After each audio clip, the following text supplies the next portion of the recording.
Bonjour, bienvenue sur cette vidéo. Aujourd'hui, nous allons voir le rhombicuboctaèdre. Nous sommes sur SketchUp Pro. Nous avons les cotations et mesures en bas à droite et les outils sur le pourtour. Le but de la vidéo, c'est de vous apprendre à dessiner ce volume, de voir comment est-ce qu'il interagit avec lui-même, et en fin de vidéo, nous verrons les différents usages qui en sont faits. Donc, d'abord on commence par le nom, rhombicuboctaèdre. Alors, c'est un cuboctaèdre avec des rhombes. Le problème, c'est qu'une rhombe, ça veut dire losange, et ce volume, on voit aucun losange dedans, c'est plutôt des carrés. Donc, bref, encore une fois, le nom est trompeur. Donc, la première méthode, très rapide, je vous montre. Donc ça, c'est le volume final. C'est de prendre un cube, de mettre des cubes tout autour, et à la fin, vous reliez, et vous avez ce volume. On va voir une autre méthode. Donc je prends polygone, je fais 8 côtés, je commence, je mets 1 de distance, j'appuie sur CTRL pour que ce soit plutôt l'arête, voilà. Je fais un groupe, ensuite je viens ici, je fais une rotation avec CTRL de 90 degrés, je viens copier ici, je prends celui du bas, je copie, évidemment je l'ai pris au mauvais endroit, et voilà, et à partir de ça, vous n'avez plus qu'à faire le pourtour. Et à la fin, ça donne ce volume. Rhombicuboctaèdre. Donc, vous remarquerez, là, il n'y a que des carrés, que des carrés, que des carrés, que des carrés. Pareil dans ce sens-là. Et vous avez 8 triangles équilatéraux sur le pourtour.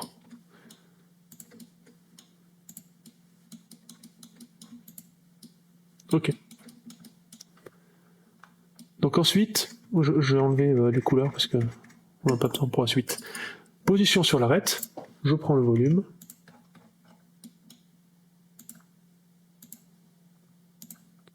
Et je viens, boum, comme ça. Ça n'a pas vraiment d'intérêt, mais voilà, c'est pour vous montrer. Ensuite, position sur le sommet. Je viens là.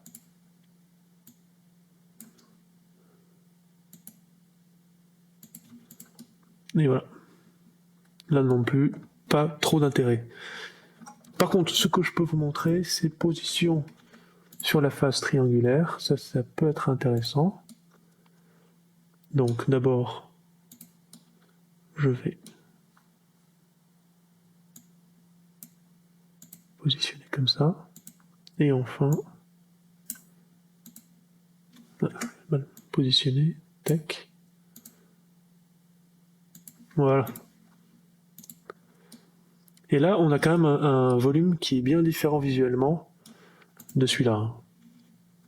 Ça, c'est intéressant quand même. Position sur le triangle, moi, ce volume posé sur sa face carrée, je le trouve pas très intéressant, parce qu'on ne voit que des carrés. Mais positionné sur son triangle, tout de suite, on a quelque chose d'intéressant. Ok. On poursuit, le patron.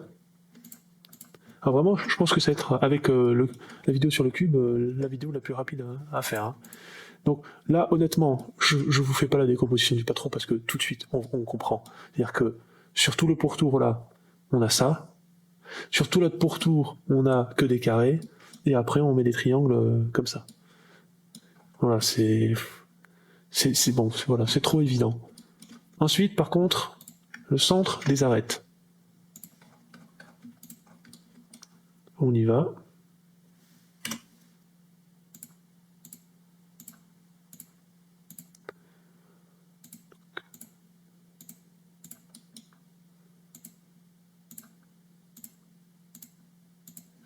Donc là, je vais utiliser une rotation de 90 degrés multipliée par 3.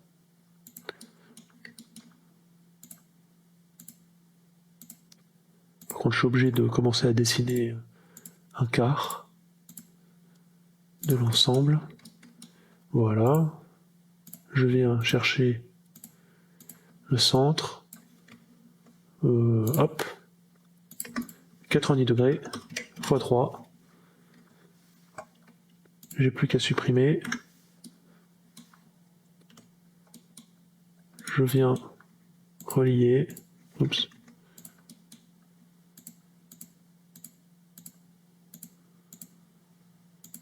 Voilà. Et au final, ça me donne ce volume.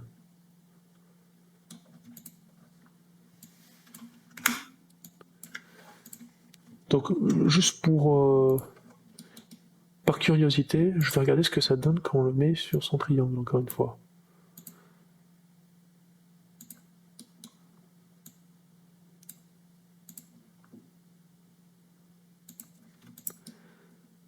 Ouais. Ouais, c'est intéressant, hein, comme ça. Hein. Une espèce de progression comme ça, une espèce de banane. Je sais pas si vous voyez la banane là. C'est ça dont je parle. Ça fait comme ça là. 3 bananes.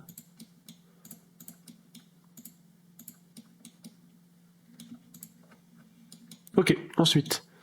Centre des faces. Donc je vais utiliser la même... Tac. Voilà. Le but, c'est d'utiliser les mêmes symétries là.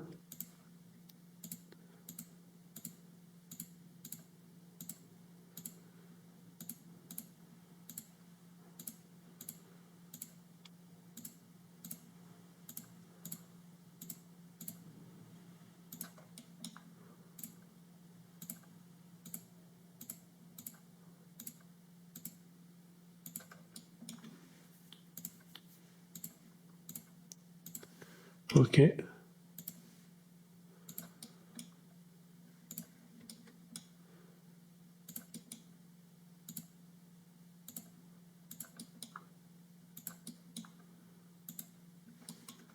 Ensuite, je vais à l'intérieur. Je relie tout.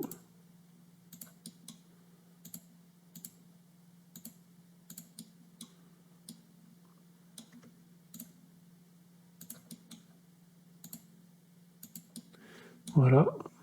Je supprime les guides. Donc, je remarque que j'ai ça. Mais il me faut aussi l'autre côté. Donc, je viens ici, je sélectionne, et ensuite, je fais retourner le long de l'axe rouge. Voilà. Et c'est ça que je vais faire tourner 90 x 4. x 3. Voilà. Je supprime, et nous voilà avec le volume. Pas très joli, pas très intéressant, mais bon. Ensuite, ligne de volume. Donc là, on peut le faire par rapport à la face carrée, on peut le faire par rapport à la face triangulaire, et on peut le faire par les arêtes. Bon, je n'ai pas fait par les sommets. En fait, on voit tout de suite l'axe X, Y, Z. Voilà. Et donc ici, on voit qu'il y a un cuboctaèdre entre. D'ailleurs, on va le regarder ici. Là, ce qu'il y a au centre, là, pas facile de montrer. Là, on voit mieux. J'espère que vous voyez le cuboctaèdre ici.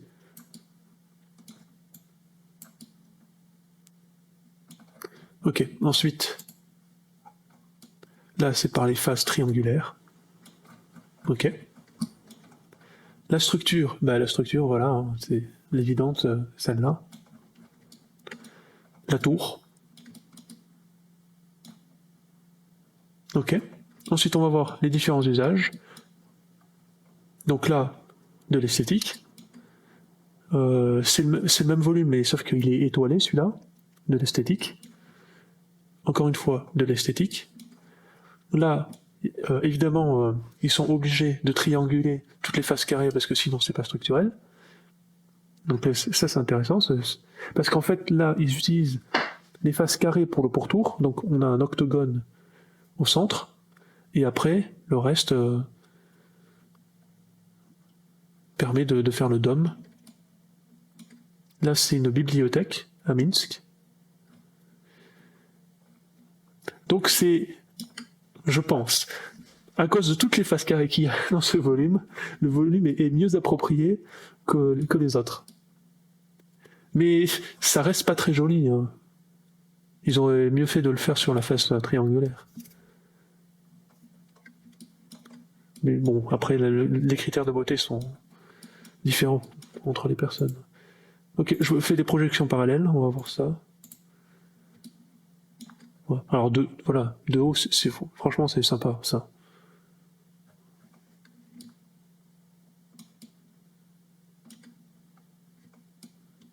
Voilà, ça, ouais, intéressant. Celui-là, pas très intéressant. Là, c'est un joli motif, là. Celui-là, absolument pas intéressant. Pas intéressant. Ok, on va se mettre de biais. Ah, voilà, de biais. Tout de suite, c'est intéressant. C'est beau, ça, voilà. Ça, c'est vraiment sympa.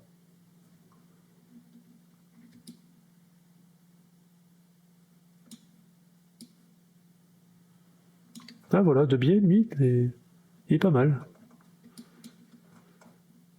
Ouais. C'était tout pour ce volume. Vous pouvez me soutenir sur belcide.com, mon site internet, où vous trouverez deux de mes e-books. Le premier consacré aux imbrications de volume. Je vais au sommaire, et là on va aller chercher page 347, le rhombicuboctaèdre. Donc voilà, c'est du PDF 3D, je peux zoomer, dézoomer, me déplacer, et appuyer sur les boutons pour avoir différents angles de vue. Là j'ai d'autres types d'informations. Ensuite on va aller sur le deuxième livre, consacré lui au pavage de volume. Et cette fois-ci, j'ai rajouté des animations. Donc là, je vais page 141. Et on va voir ça. Je lance l'animation. Donc là, on voit les cuboctaèdres et les cubes. Le but, c'est de remplir totalement l'espace. Voilà. Et puis ici, je clique là-dessus. Par exemple, je me mets en isométrique. Je peux me mettre aussi en transparence. Et je peux discriminer les volumes. Donc enlever, par exemple, les rhombicuboctaèdres. Il ne me reste plus que les cuboctaèdres et les cubes. Je peux enlever aussi... Ah bah du coup, ça va enlever les cuboctaèdres.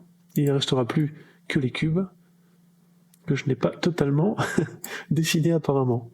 Ensuite, on va sur cette autre animation. Donc là, c'est par rapport aux faces triangulaires. Voilà.